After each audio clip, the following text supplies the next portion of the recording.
Muhammad Ridho Fikardo hadir sebagai calon paling muda dalam sejarah bangsa Indonesia. Ridho Fikardo mencalonkan diri bersama Bakhtiar Basri pada Pilgub 2014. Pasangan beda generasi ini pun terpilih menjadi gubernur dan wakil gubernur Lampung periode 2014-2019. Muhammad Ridho Fikardo dan Bakhtiar Basri resmi dilantik menjadi gubernur dan wakil gubernur Lampung pada 2 Juni 2014 oleh Menteri Dalam Negeri Gamawan Fauzi pada era pemerintahan Susilo Bambang Yudhoyono. Pelantikan ini sekaligus mencatatkan namanya dalam sejarah Indonesia sebagai gubernur termuda yang dipilih secara langsung oleh rakyat dengan usia 33 tahun saat dilantik. Pada masa awal kepemimpinannya sebagai gubernur Lampung, Ridho Fikardo langsung melakukan gebrakan dengan fokus utama pada pembangunan infrastruktur jalan dan jembatan. Perlahan tapi pasti, perbaikan infrastruktur dilakukan, menemui kenyataan bahwa hanya 20% jalan provinsi di Lampung yang dalam keadaan baik pada awal kepemimpinannya. Maka Ridho Fikardo mengambil langkah cepat dengan mengalokasikan anggaran perbaikan jalan sebesar 1 triliun rupiah pada tahun 2015. Langkah ini pun membuahkan hasil. Pada akhir tahun 2015, 65% kondisi jalan yang menjadi tanggung jawab pemerintah Provinsi Lampung sudah dalam keadaan mantap.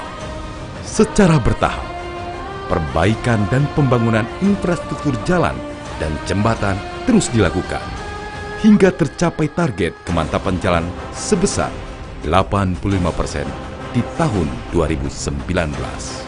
Sadar akan kecilnya APBD Provinsi Lampung, Ridho Fikardo mencoba menjalin kerjasama dengan berbagai pihak. Ia membangun komunikasi dan hubungan yang harmonis dengan pemerintah pusat.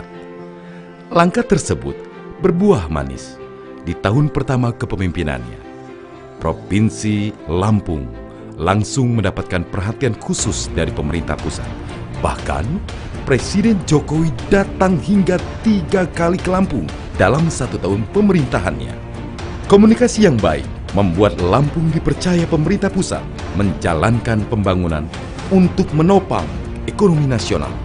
Sebut saja pembangunan jalan tol Trans Sumatera, pembangunan dermaga di Bakauheni, peningkatan status Bandara Raden Inten II, hingga pembangunan 3 bendungan di Provinsi Lampung serta sederet program lainnya yang berhasil diyakinkan Ridho Fikardo untuk dilaksanakan di Provinsi Lampung. Geliat pembangunan, ekonomi, dan investasi di Provinsi Lampung tumbuh pesat seiring dengan berjalannya beberapa kebijakan yang menjadi program utama Gubernur dan Wakil Gubernur Lampung, Ridho Bakhtiar. Pemerintah Provinsi Lampung menetapkan 5 program prioritas untuk percepatan kesejahteraan Provinsi Lampung. Di antaranya, infrastruktur, pertanian, energi, industri, dan pariwisata, serta pelayanan publik di bidang pendidikan dan kesehatan.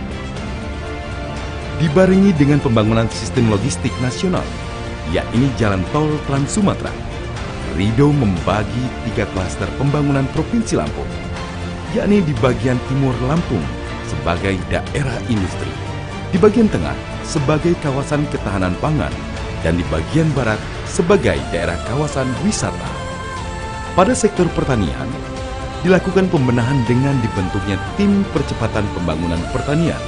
Kondisi irigasi di Provinsi Lampung hanya 25% yang dalam keadaan baik pada awal kepemimpinan Ridho Fikardo.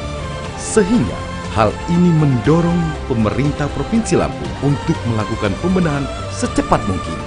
Saat ini, sekitar 75% irigasi telah dibenahi dan bisa digunakan kembali dengan baik. Ditargetkan irigasi di Lampung 100% dalam keadaan mantap pada tahun 2017. Atas keseriusan pemerintah Provinsi Lampung di bawah kepemimpinan Ridho Fikardo membenahi pertanian, Lampung ditunjuk pemerintah pusat sebagai salah satu wilayah ketahanan pangan nasional untuk peningkatan produksi 1 juta ton gabah kering keli, dan target tersebut berhasil dipenuhi oleh pemerintah Provinsi Lampung. Bahkan pada tahun 2015, Lampung menjadi satu-satunya provinsi yang melaksanakan panen raya di tengah kemarau El Nino dan mendapat pujian dari Kementerian Pertanian.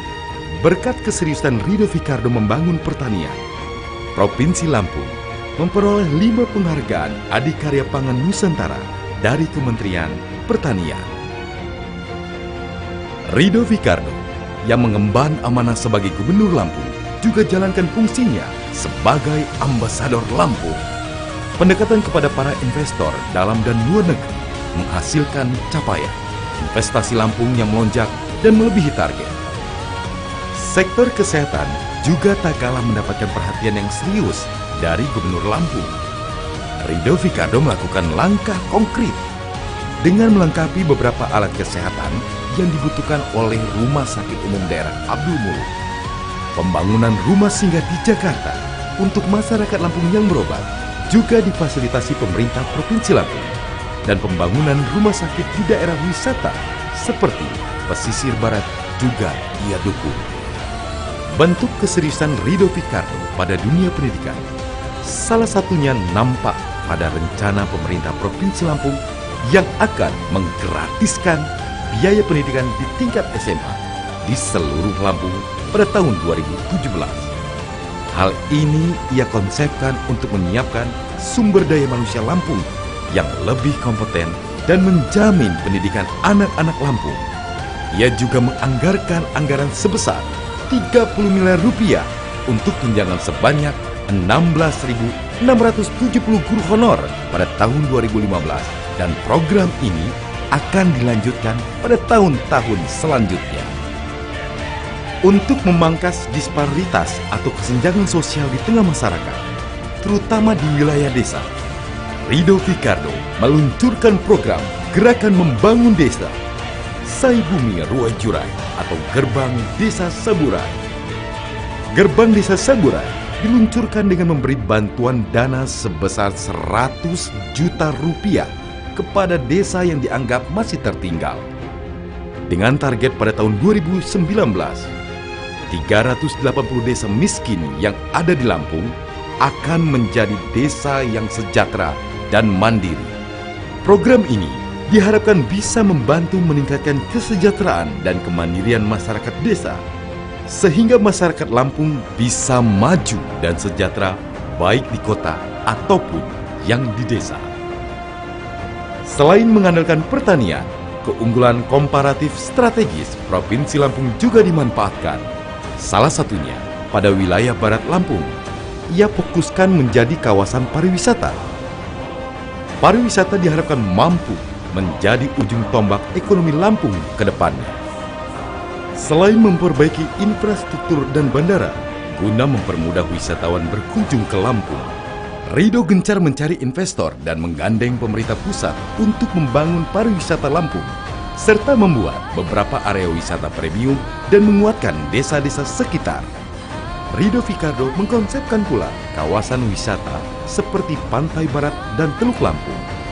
Ridho juga melakukan pendekatan kepada Menteri Pariwisata dan Kebudayaan untuk mengembangkan Teluk Lampung yang memiliki pulau-pulau yang indah.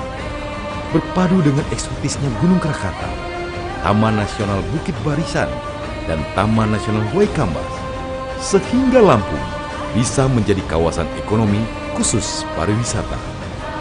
Atas beberapa visinya dalam membangun Lampung, peningkatan pertumbuhan Lampung sangat signifikan. Kini, memasuki tahun ketiga Ridho Bachtiar menjabat, pertumbuhan ekonomi Lampung menempati urutan pertama terbaik di Sumatera. Dan secara positif, pertumbuhan Lampung selalu mengungguli pertumbuhan ekonomi nasional. Seperti pepatah yang turut mengatakan, ada wanita hebat di balik pria yang sukses. Sosok sang istri Aprilani Yustin terbilang cukup menonjol. Pembawaannya yang ramah membuatnya cukup dikagumi. Selain sebagai ibu rumah tangga, Aprilani Yustin juga turut mendukung suami baik secara pribadi maupun secara keorganisasian. Aprilani Yustin yang menjabat sebagai Ketua Tim Penggerak PKK Provinsi Lampung dan sebagai Bunda PAUD Provinsi Lampung memiliki banyak prestasi. Ia sangat konsen pada anak usia dini dan kesehatan wanita. Bahkan, berkat dedikasinya mengkampanyekan kesehatan wanita, khususnya pencegahan kanker serviks dan payudara. Aprilani Yustin menerima penghargaan sebagai 70 perempuan inspiratif Indonesia atas sumbangsinya terhadap perkembangan anak usia dini di Lampung. Istri cantik Gubernur Lampung ini dinobatkan sebagai Bunda PAUD Nasional berprestasi oleh Kementerian Pendidikan dan Kebudayaan. Kini pertumbuhan dan pembangunan Lampung terus dalam tren positif. Dengan visi Lampung Maju dan Sejahtera, Ridho Fikardo terus diharapkan untuk memajukan Sai Bumi Ruah Jurai.